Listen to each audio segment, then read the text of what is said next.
Usually, LARP communities are full of creative people, and usually LARP communities are a large group of friends. This means that if you run a LARP, you are likely friends with the artist that you would like to commission to make art for your game, whether that's makeup or props or costumes. Now, because you are friends with this person, you might think that these rules do not apply to you.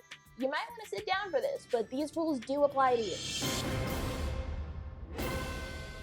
LARP is a labor of love for all of its participants. We volunteer a lot of time and work because we love our hobby. So here are 5 guidelines for commissioning art from your LARP artist friend. Number 1, you must offer to pay for materials. Hard stop. If you can't afford to pay for materials, find a way to pay for materials. Because if you approach an artist, you have to keep in mind that they've probably already volunteered a lot of free time and materials to their LARP community. There's always someone who forgets their makeup kit, someone who needs to patch their costume on the fly, or a best friend who needs a special weapon, and we will always happily come to the rescue. But because of this, you can count on your LARP artist already being out materials for the sake of their LARP community. My LARP offers volunteer points that players can accumulate when they help with the game. Can I give you volunteer points instead of payment for your services? Sure, and I'll just use my Monopoly money to replace the materials that I used for your game. No. Seriously, the good guy game designer thing to do would be to compensate them for materials and offer them the VP for their time. Which brings me to number 2. Compensate them for their time in some way if you can't pay them money for it. While the artist can't work without materials, it's really their time and their skill that you're asking for. Their time, if they were to charge you for it, would probably be the biggest expense. And it's usually the expense that gets waived among friends. Offer them volunteer points if your game offers that, or offer them an exchange in services, or even just cook them dinner. As an artist, I can tell you that it means the world to know that our time was considered, and it's not just assumed that we're gonna waive our biggest commodity for you. Well, I'm not made of money, you know. Hi, my friend. I'm an artist. It's practically in my job description to be broke as all shit for all time. 3. Pay your artist up front, especially for materials. The artist should be pretty well versed in what they're gonna need and what it's gonna cost to give you a good estimate.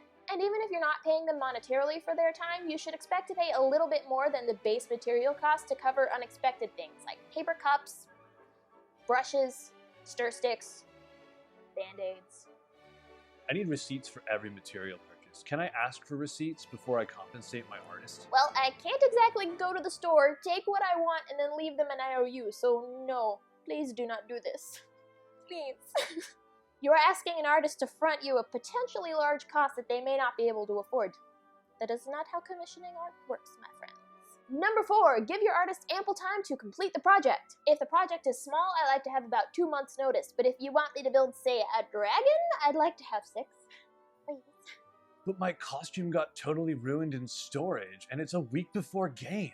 If for some reason you are having a costume emergency and your prop is broken and it's a week before a game, many artists do take rush orders, but prepare to pay more for the trouble and don't be surprised or, rude if they have too much on their plate. Number 5, be specific with what you want, but also realistic. Keep in mind that you are ordering a handmade item and artists are not machines. I really want my villain's costume to be identical to the movie. I want it to be the same fit and trim, style, and color. It has to be perfect. Perfect. Can you do that? Well, I'm a human, and I live in human land, and that's what I have to work with. So while I will try my best, some variations will occur. Why? That sounds perfectly reasonable, actually. Now you have some guidelines. Now you know how not to be a bag of farts to your artist friends. So go forth, my nerd children. Create, commission people to create, run your games, have fun.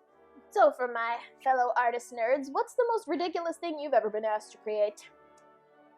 If you like what you see on our show and you want to see more, please consider making a tiny pledge to us on our Patreon page. We have big dreams and tiny wallets, so that would be really cool of you.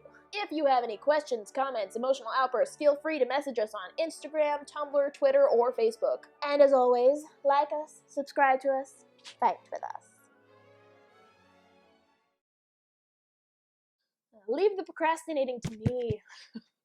I'm doing it like this so I can show my pretty nails.